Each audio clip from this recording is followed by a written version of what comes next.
ओम शांति। मम्मा का शिव बाबा के साथ साथ ड्रामा के ऊपर भी अटल निश्चय था। मम्मा ड्रामा के ऊपर 2-2 घंटे क्लास कराती थी। मम्मा कहा करती थी कि जितना बाबा पर निश्चय है उतना ही ड्रामा पर भी निश्चय होना चाहिए, तब ही हम ईश्वरीय जीवन में एक रस अवस्था में रह सकेंगे। मम्मा के सारे जीवन में देखा गया है कि ड्रामा पर अटल अचल होने के कारण वो हमेशा एक रस रहती थी।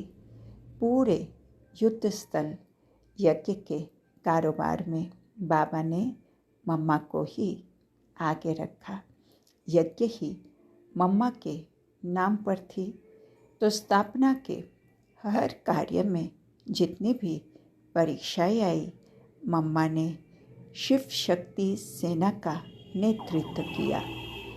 कितनी भी कठिन परिस्थितियां आई, विघ्न आए, लेकिन मम्मा ने हंसते हंसते अचल अडोल होकर सामना किया और विजय प्राप्त किया।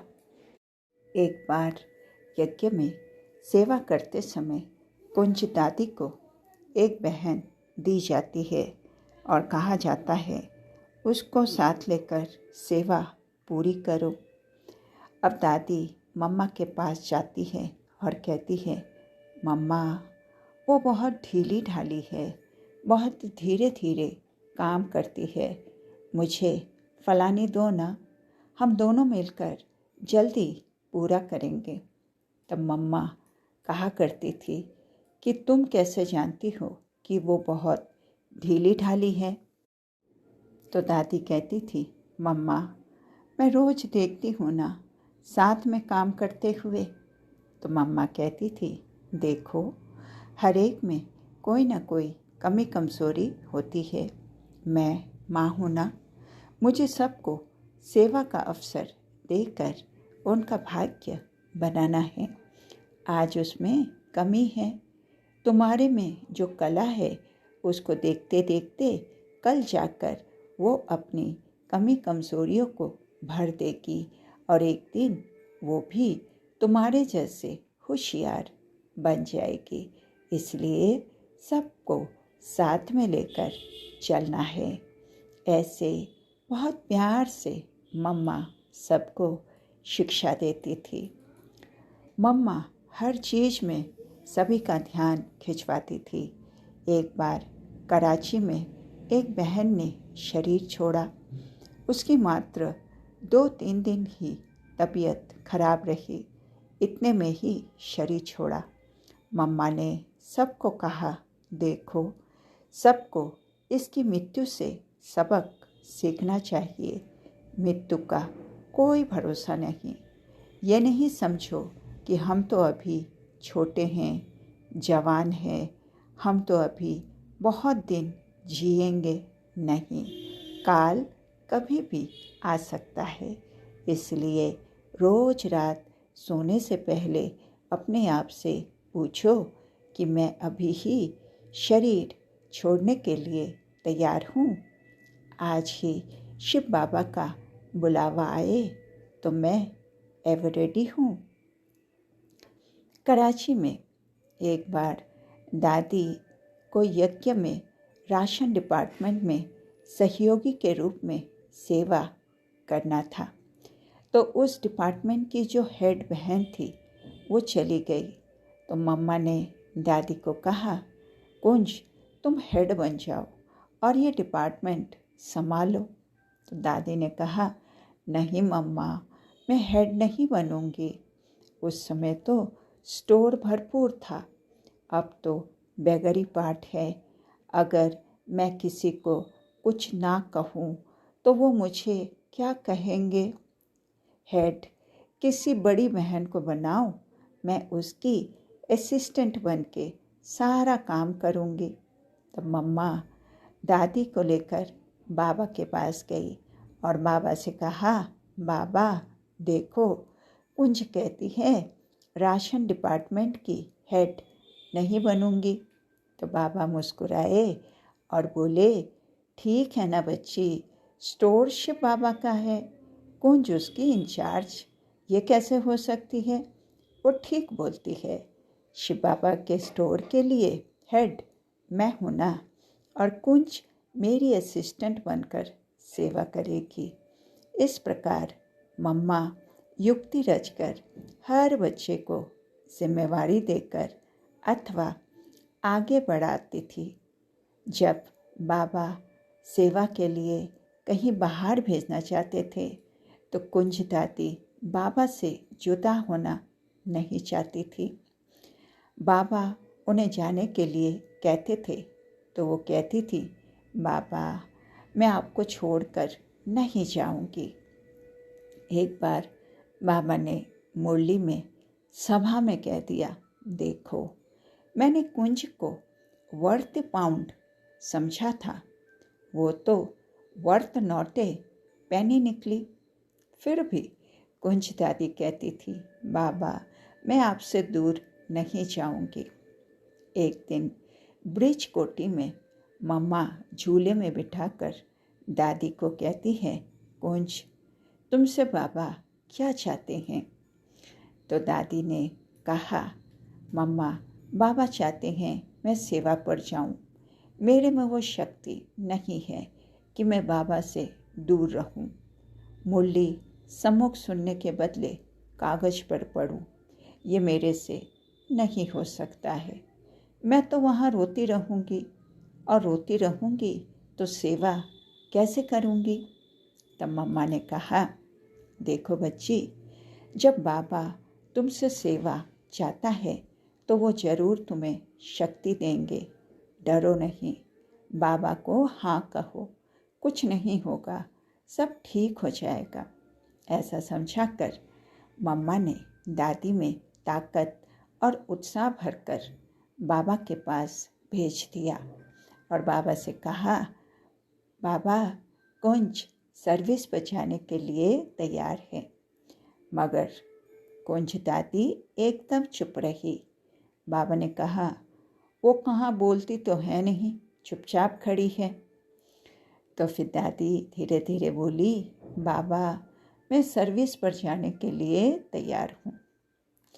तो मम्मा एक माँ की तरह हर एक में धैर्य, उमंग, उल्लास भरकर बाबा के पास ले जाती थी और सेवा में आगे बढ़ने का सुअवसर प्राप्त कराती थी।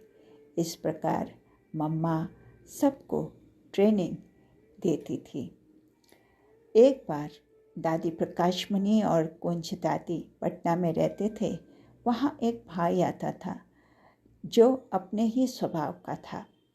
वो हमेशा ही कहता था, सेवा करने आप वहाँ न जाओ, आप यहाँ न जाओ।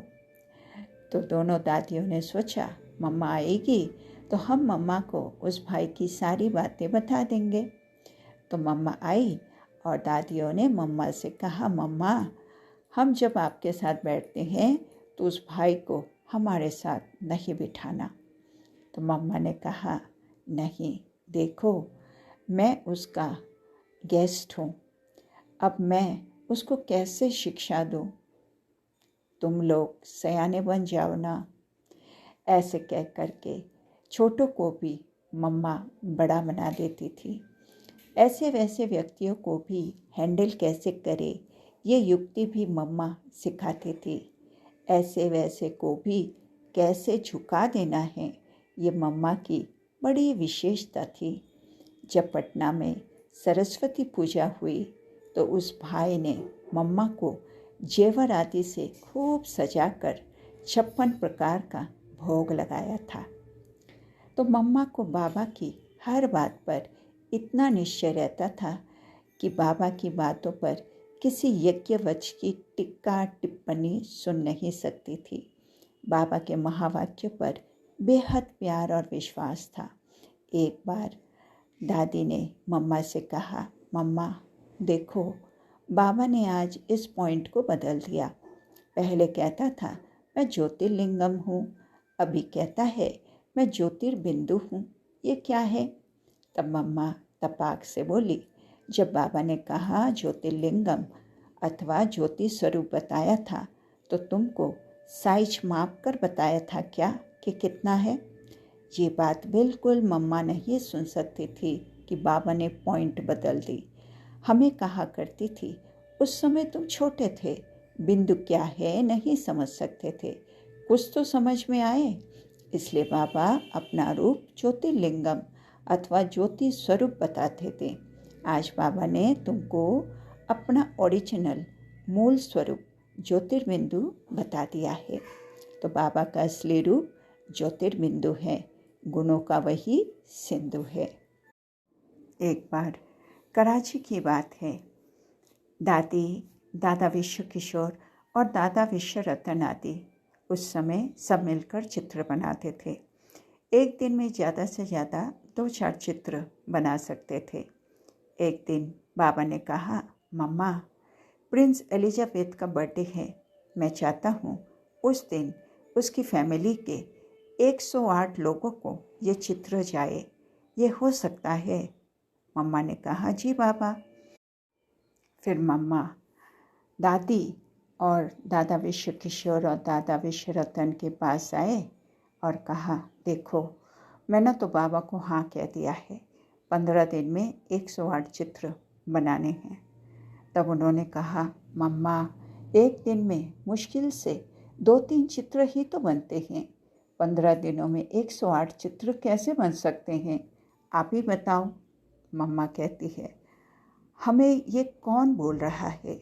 बाबा, अगर हमें चंद्रमा को उतार कर यहाँ लगाओ तो भी हमको चंद्रमा को उतार कर यहाँ लगाना चाहिए। बाबा के मुख से ये वाक्य निकला है तो कैसे नहीं होगा? सच में मम्मा एकदम शक्ति रूपा बनकर पूरे विश्वास से बोलती थी और सचमुच वो काम 2 दिन पहले ही पूरा हो जाता था।